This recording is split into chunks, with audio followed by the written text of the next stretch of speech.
खुदावंद मसीह यीशु में मेरे अजीजों, मैं प्रभु यीशु मसीह के जिंदा और मुबारक नाम में आप सबको सलाम कहता हूं। आज की इबादत में आपको वेलकम कहता हूं। अजीजों, आप हमेशा मेरी दुआओं में रहते हैं। आज के अच्छे दिन के लिए, इस अच्छी संगति के लिए हम परमेश्वर का धन्यवाद करते हैं। प्रभु ने हमें ये दिन दिया है और आज जो मेडिटेशन के लिए वचन का भाग हमारे सामने है, आप अपनी बाइबल में संत पौलुस प्रेरित की पत्री निकाले जो उसने इफिसियों को लिखी है। इफिसियों की पत्री भी हम इसको कहते हैं। और 4 अध्याय 21 से 24 पद में आपके सामने पढ़ रहा हूं। आप अपनी बाइबल में देखें। बल्कि तुमने उस सच्चाई के मुताबिक जो यीशु में है उसी की सुनी और उसमें ये तालीम पाई होगी कि तुम अपने अगले चाल चलन की उस पुरानी इंसानियत को उतार डालो जो फरेब की शहवतों के सबब से खराब होती जाती है, और अपनी अक्ल की रूहानी हालत में नए बनते जाओ और नई इंसानियत को पहनो जो खुदा के मुताबिक सच्चाई की रासबाजी और पाकीज़गी में पैदा की गई है। खुदावंद की बड़ी बरकत उसके पाक कलाम के पढ़े जाने पर, सुने जाने पर हो। आमीन। आइए अपने आप को तैयार करें और दुआ मांगे। खुदावंद हमारे प्यारे आसमानी बाप, ये वक्त है तेरे जिंदा और मुबारक कलाम पर मनन करने का। हम में से हर एक को पवित्र आत्मा का मसा दे कि प्रभु हम पवित्र आत्मा की अगुवाई में होकर तेरे पाक कलाम को सुने, समझें और इसको अपनी जिंदगियों में जज्ब करें। होने दे बाप ये वचन रूपी बीज हमारे दिल की जमीन में जड़ पकड़े और हमारी जिंदगियों में बहुत सा फल लाए। आसमानी बाप, जब तक हम तेरी संगति में हैं, हमारे चारों तरफ अपने पाक फरिश्तों की सेना का बाड़ा बांधना कि शैतान कहीं से भी हमें दखल न दे सके। परमपिता परमेश्वर, हर प्रकार से अपने आप को तेरी अधीनता में सौंपते हैं और ये प्रार्थना तेरे प्यारे पुत्र अपने उद्धारकर्ता प्रभु यीशु मसीह के जिंदा और मुबारक नाम के वसीले से मांगते हैं। सुन और कबूल कर ले। आमीन। अजीजों, एक बार फिर परमेश्वर का धन्यवाद करते हैं अच्छे वक्त और अच्छी फेलोशिप के लिए। इफिसियों की पत्री 4 अध्याय और 21 से 24 पद में अभी आपके सामने पढ़ रहा था। आप एक बार फिर एक पद को देखें, ये 24वां पद आप अपनी बाइबल में देख लें। इफिसियों 4 और 24 पद में लिखा है, और नई इंसानियत को पहनो, नए मनुष्यत्व को पहनो और नई इंसानियत को पहनो जो खुदा के मुताबिक, जो परमेश्वर के अनुसार सच्चाई की रास्तबाजी, जो सत्यता की धार्मिकता है और पाकीज़गी पवित्रता में पैदा की गई है, सिरजी गई है, बनाई गई है, उत्पन्न की गई है। 24वें पद में एक असाइनमेंट कलीसिया को दिया जा रहा है पौलुस के द्वारा, इफिसुस नगर की मंडली को, इफिसियों की कलीसिया को। और वो काफी बातें उसने लिखी हैं। ये जब हम 17 पद से पढ़ेंगे ना, इफिसियों 4 17 पद से, पर जो हमारे लिए जो आज पद है सामने वो 24वां पद है। और उसमें खास बात जो हमें कही जा रही है इस पद के अनुसार कि नई इंसानियत को पहनो, नए मनुष्यत्व को पहनो, जिसे परमेश्वर ने प्रभु यीशु मसीह के द्वारा हमारे लिए तैयार किया गया है कि हम खुदावंद मसीह यीशु को अपना मॉडल मानकर, प्रभु यीशु मसीह को हम देखकर, उसके जीवन को देखकर और उसके व्यवहार को देखकर, उसकी पवित्रता और उसकी धार्मिकता को देखकर और समझकर हम नए मनुष्यत्व में ढल जाएं। नई इंसानियत को पहनो, नए बन जाओ प्रभु यीशु मसीह की धार्मिकता और प्रभु यीशु मसीह की पवित्रता में नए बन जाओ, नए मनुष्यत्व को पहन लो। यानी प्रभु यीशु मसीह में एक नई जिंदगी मिलती है प्रियजन। और हमने खुदावंद मसीह यीशु को अपनी जिंदगी दी है तो हमारे पास एक नई जिंदगी होनी चाहिए, नया मनुष्य होना चाहिए। ये जो नई जिंदगी है ना, ये क्या क्या है? नया जीवन क्या नई जिंदगी है? हम जो मसीह लोग हैं ना, we Christians belongs to new quality, new attitude, new state of life. हम मसीहों को प्रभु यीशु मसीह के द्वारा एक नई खासियत दी गई है, और वो अभी आगे वचन बताएगा वो क्या है। एक नया स्थान, नया स्टेटस दिया गया, नया स्टेट दिया है, क्वालिटी हमको मिली है प्रभु यीशु मसीह के द्वारा। और हम अन्य लोगों से डिफरेंट हैं साहब, डिफरेंट बिल्कुल अलग हैं।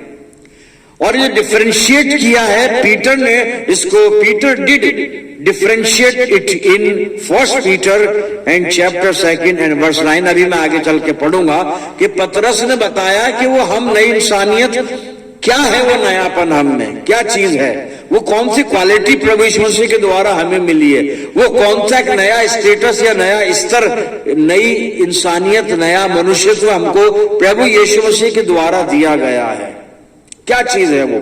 जी मैं पतरस की पत्री में आपको लेकर चल रहा हूं, और पहला पतरस 2 अध्याय मैंने खोला है और 9 पद पढ़ रहा हूं। पतरस बता रहा है वो नई इंसानियत क्या है जो खुदावंद मसीह यीशु के द्वारा हमें दी गई है, नया मनुष्यत्व। सुनिएगा आप, पहला पतरस 2:9 पद।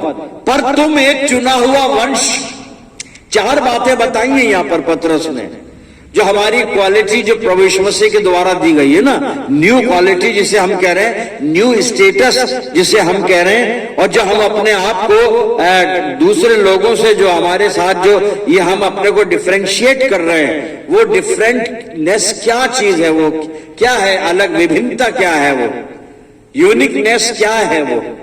तो यहां पर 9वें पद में पतरस कहता है, पर तुम एक चुना हुआ वंश और राजपदधारी याजकों का समाज और पवित्र लोग और परमेश्वर की निज प्रजा हो। 4 बातें हैं साहब यहां पर। पहली बात है चोजन जनरेशन, एक चुना हुआ वंश। प्रभु यीशु मसीह के द्वारा हम खुदा के चुने हुए वंश बन जाते हैं, चुना हुआ वंश। और ये चुने हुए वंश के लिए मेरे अजीजों, मैं आपको लेकर चल रहा हूं कुलस्सियों की पत्री में, कुलस्सियों की पत्री, और 3 अध्याय इसका मैं निकाल रहा हूं।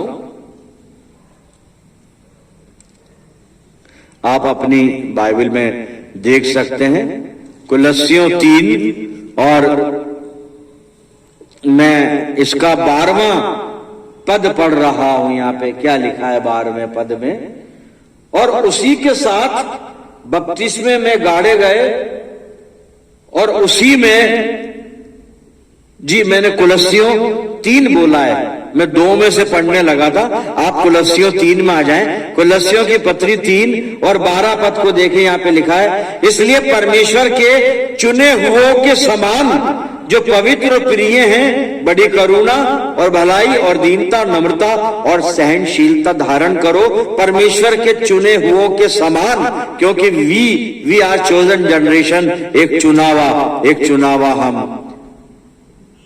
मेरे अजीजों वंश हैं। और हमें खुदावंद मसीह यीशु ने चुना है, प्रभु यीशु मसीह ने हमको चुना है। किस तरह चुना है, मैं इफिसियों की पत्री में से आपसे बात करूंगा। इफिसियों की पत्री 1:4 देखिए आप क्या लिखा है यहां पे, जैसा उसने हमें जगत की उत्पत्ति से पहले उसमें चुन लिया। किसने, खुदा ने जगत की उत्पत्ति से पहले हमें प्रभु यीशु मसीह में पहले से ही चुन लिया गया है। उसमें चुन लिया कि हम उसके निकट प्रेम और पवित्र, उसके निकट प्रेम में पवित्र और निर्दोष हों। हम चुने हुए लोग हैं, और परमेश्वर ने चुना है प्रभु यीशु मसीह के द्वारा हमें। तो हमको करना क्या है कि चुने हुओं की तरह हमको चलना है, जो अभी कुलस्सियों 3 और 12 में हमने देखा। ये पहला नयापन है साहब। पौलुस कह रहा है नए मनुष्यत्व को पहन लो, जिसमें 4 खूबियां हैं, 4 बातें हैं। चुना हुआ वंश, और चुने हुए वंश को क्या करना है, वो अभी अभी आपके सामने मैंने पढ़ा था कुलस्सियों 3:12 में। जी फिर दूसरी बात, राजकीय याजक, राजकीय याजक यीशु मसीह ने हमें बनाया है। रॉयल प्रीस्टहुड हमें दी गई है, रॉयल प्रीस्टहुड साहब। और ये रॉयल प्रीस्टहुड इस्राएलियों को भी दी गई थी, इस्राएलियों को भी दी गई थी, लेकिन वो फेल हो गए। आप निर्गमन 19 घर जाके बाद में स्टडी कीजिएगा और वहां पे आपको पता चलेगा कि इस्राएली फेल हो गए। लेकिन फिर प्रभु यीशु मसीह ने ये रॉयल प्रीस्टहुड मुझे और आपको दी मेरे अजीजों। राजकीय पदधारी याजकों का समाज हमें कहा गया है। जी कैसे दी? प्रकाशित वाक्य निकालें मेरे साथ आप। यूहन्ना का प्रकाशित वाक्य 1 अध्याय 5 और 6 पद में आपके सामने पढ़ूंगा, सुनिएगा। और यीशु मसीह की ओर से जो विश्वास योग्य साक्षी और मरे हुओं में से जी उठने वालों में पहला उठा और पृथ्वी के राजाओं का हाकिम है, तुम्हें अनुग्रह और शांति मिलती रहे। वो हमसे प्रेम रखता है और उसने अपने लहू के द्वारा हमें पापों से छुड़ाया है और हमें एक राज्य और अपने पिता परमेश्वर के लिए याजक भी बना दिया, याजक भी बना दिया। Royal priesthood.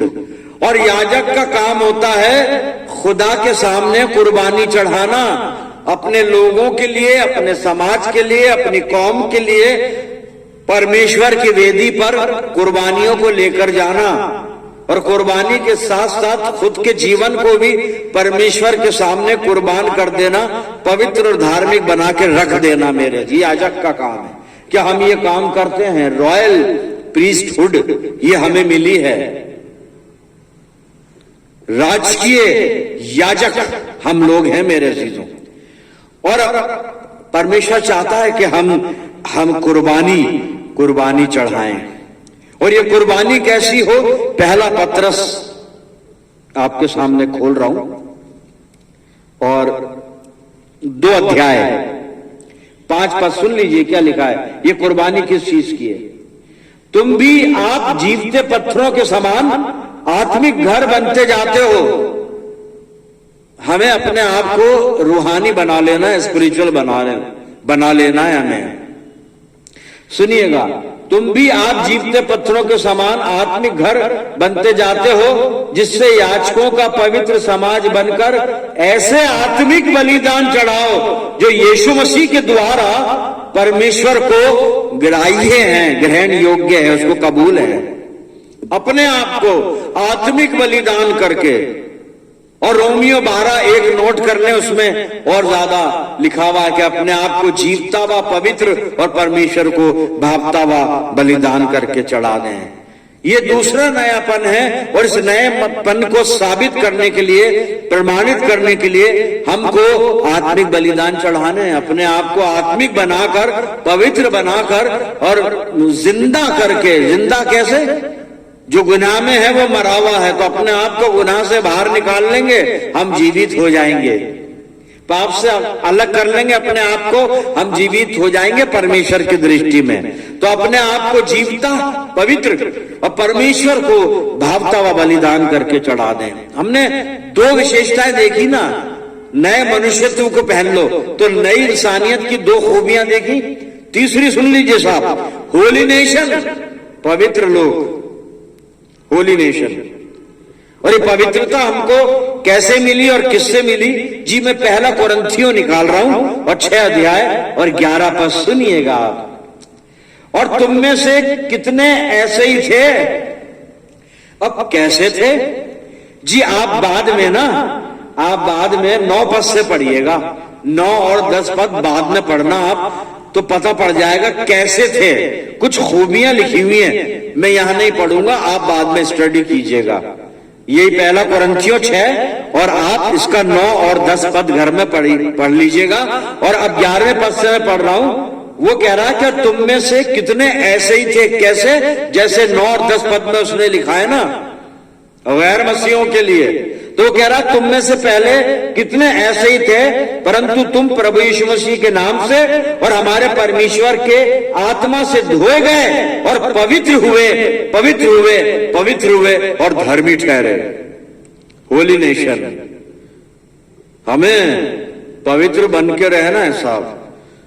पतरस अपनी पहली पत्री के पहले अध्याय के 15वें पद में कहता है कि वैसे ही पवित्र बनो जैसा तुम्हारा बुलाने वाला पवित्र है। और कैसे बनो? पूरे चाल चलन में पवित्र बनो,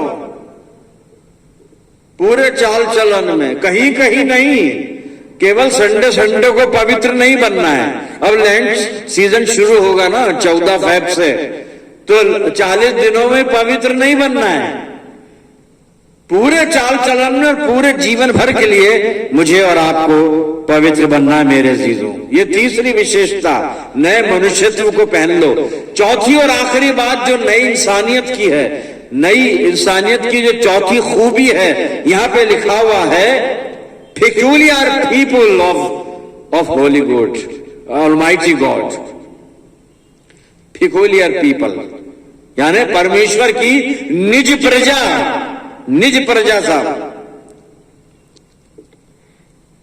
हम परमेश्वर की ओन प्रॉपर्टी हैं, हम अपने नहीं हैं, खुदा के लोग हैं।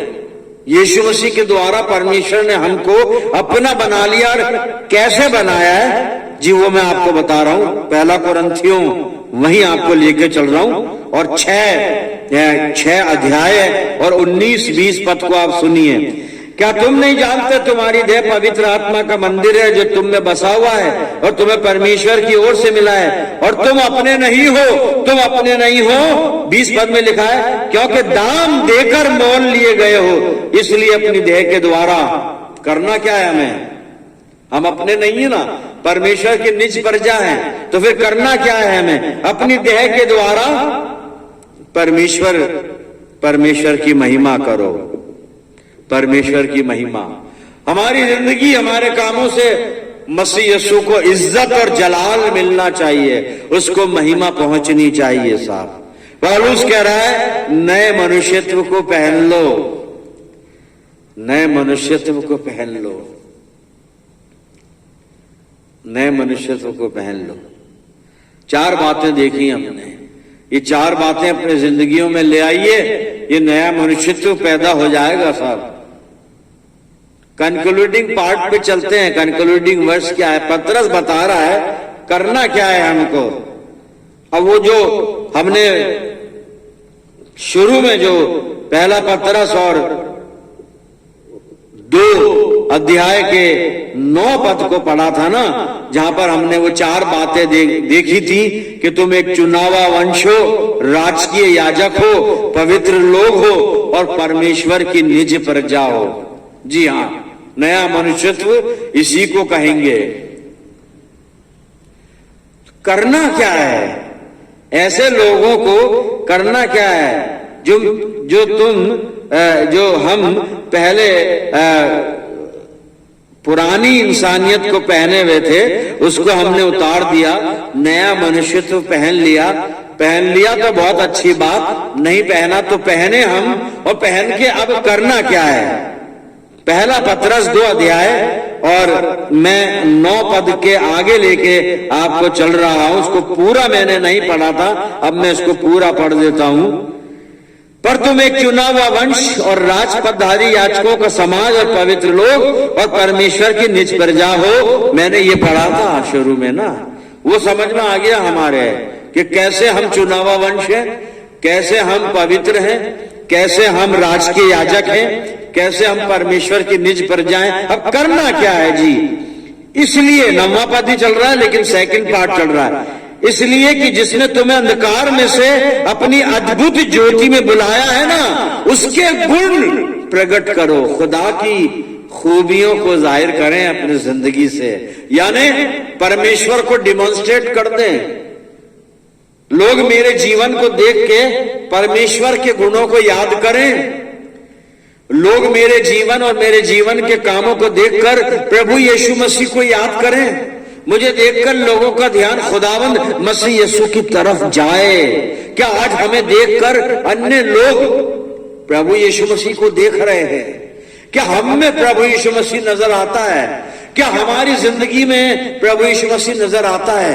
क्या हमारे स्वभाव में प्रभु यीशु मसीह नजर आता है? क्या हमारे व्यवहार में प्रभु यीशु मसीह नजर आता है?